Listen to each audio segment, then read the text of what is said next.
Have you ever met someone who just seems different, like they're operating on a whole other level? I want to tell you about a man I know. We'll call him Arthur.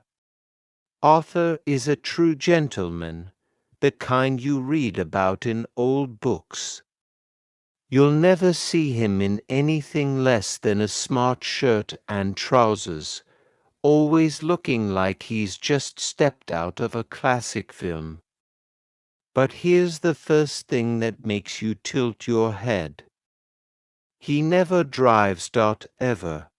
In a world obsessed with horsepower and the latest models, Arthur either walks with a calm, unhurried pace or rides his trusty old push bike.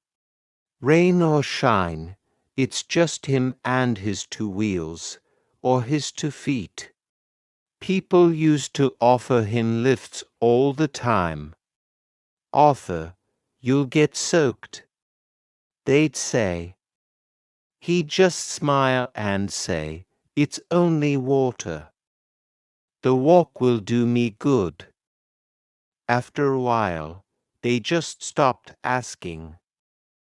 And you'll never see him in a pub with a pint, his drink of choice, a strong cup of tea or a black coffee.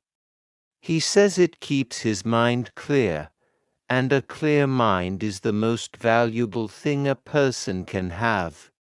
He runs a small, unassuming shop on the corner of the high street. It sells a bit of everything: antiques, books, repaired clocks. It's a place of quiet curiosity. He lives right above it, in a simple one-bedroom flat. It's comfy, clean, but nothing fancy.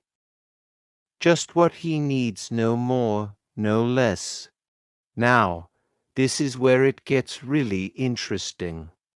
Arthur doesn't trust anyone easily. Not in a paranoid way, more in a observant way. He watches, he listens, and he takes his time. But the funny thing is, everyone trusts him.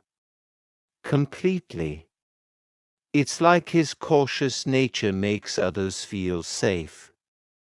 They know he isn't trying to get something from them, he's just trying to understand.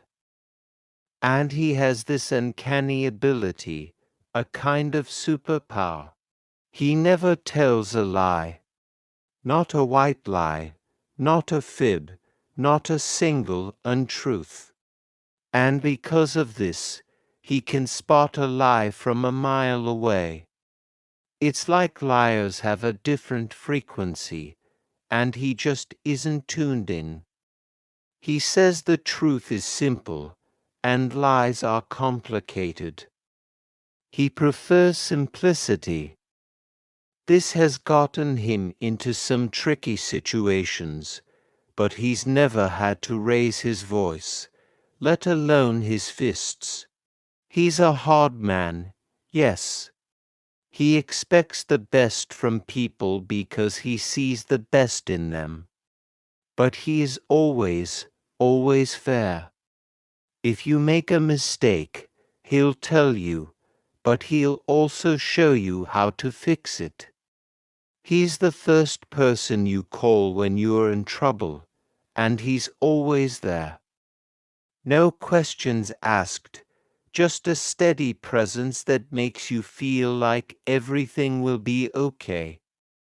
Because of his simple life, his bike, his small flat, most people in town think he's just getting by.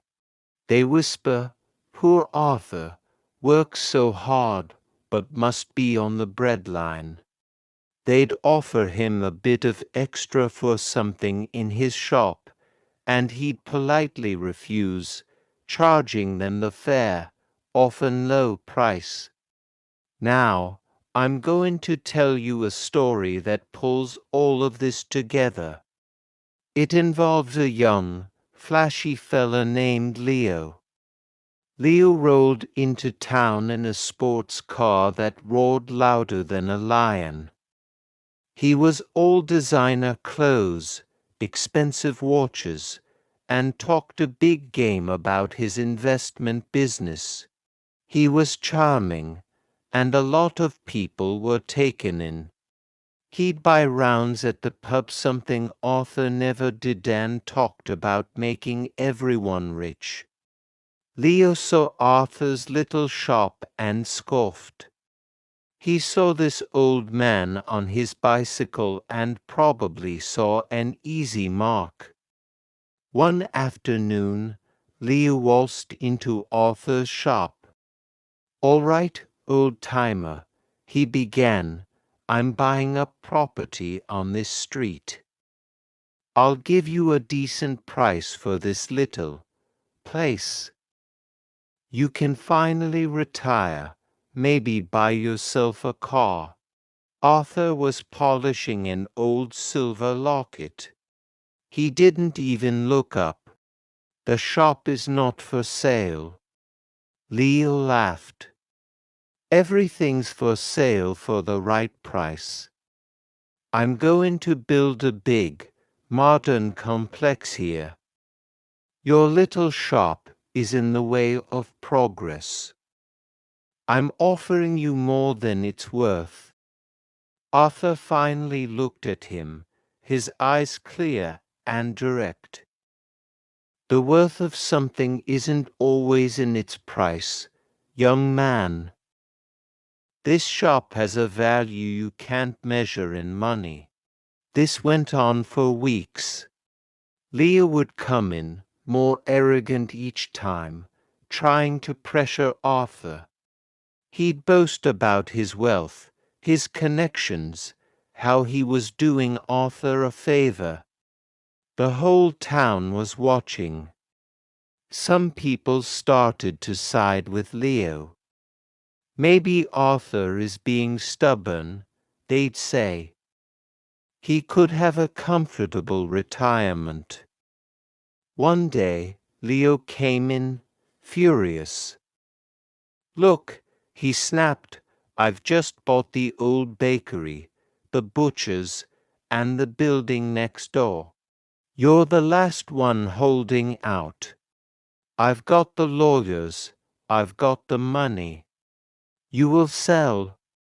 Arthur calmly put down the book he was reading. "No, I don't think I will. And I don't think you've bought anything." Leo's face went red. "What did you say to me?" "I have the contracts right here." He slammed a fancy leather briefcase on the counter. Arthur didn't even flinch. "You have papers. That much is true. But you don't own the land they're printed on." He then turned to a young woman, Sarah, who was in the shop looking for a birthday present for her mum. She looked nervous, caught in the middle of this. "Sarah," Arthur said gently, "would you mind reading the name at the bottom of page 2, under landlord and owner?" Sarah, trembling slightly, picked up one of Leo's official-looking documents. She scanned it, her eyes widening. She looked from the paper to Arthur, and back again. She whispered, It says the owner of all 3 properties is the Arthur Trust." The shop went completely silent. You could hear the clock on the wall ticking. Leo's jaw was on the floor. He stared at Arthur, the old man in the simple shirt, the man who rode a bicycle. He couldn't form a word. Arthur just smiled, a small, knowing smile. "You see, son," he said, his voice soft but firm, You were so busy trying to read the room, you forgot to read the book. I bought these properties years ago to keep the rent low for the local businesses. My friends, the butcher, the baker, they can afford to stay here because of it. Leo just stood there, his entire world tilting on its axis. He had been trying to bully and buy out the very man who owned everything. The richest man in town wasn't the one in the sports car. It was the quiet man who lived above his shop. He wasn't on the breadline. He owned the whole bakery. Leo didn't say a word. He just grabbed his briefcase and walked out, his face a mask of disbelief and humiliation. We never saw him or his loud car again. The story spread like wildfire. Arthur, of course, never mentioned it. He just went back to polishing his silver locket. People looked at him differently after that, with a new level of respect. They finally understood. His simple clothes weren't a sign of poverty, but of choice. His bicycle wasn't because he couldn't afford a car, but because he didn't need one. His quietness wasn't weakness, it was a deep and shakable strength. He taught us all a powerful lesson that day. Don't judge a book by its cover. But more than that, always, always read the book before you open your mouth. The truth, as Arthur always knew, is the most powerful thing in the world. It doesn't need to shout. It doesn't need a fancy car. It just needs to be, and it will always, eventually, win the fight for you. Thank you so much for listening. If you enjoyed this story, I'd love it if you'd subscribe and join us for more. See you in the next one.